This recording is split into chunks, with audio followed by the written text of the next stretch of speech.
In the news tonight, mental institution or place of residence. Why hundreds have made Bellevue Hospital their home.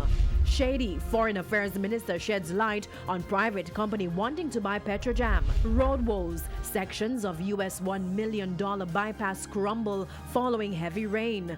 And not giving up. Discovery Bay residents still hopeful plans for Dolphin Cove will be shelved.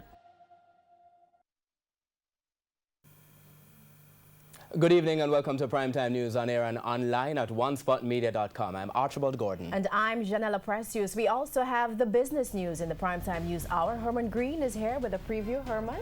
Thanks, Janella. The Bank of Jamaica trending on social media. That might sound odd for a central bank, but I'll have the details. It's all part of a new communication strategy.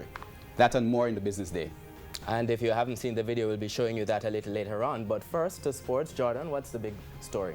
Yeah, what's been trending in sports, Archie, is the fact that the Talos franchise are still not sure whether they'll remain in Jamaica for the 2019 CPL season. I'll have those details in Primetime Sports. Thanks, Jordan. There's also sports commentary and weather in this newscast. But before the break, the feedback question. This evening we're asking, what do you think should be done with persons who have been discharged from public hospitals but remain as residents? You can share comments online, facebook.com/Television Jamaica, and tweet us at Television Jam.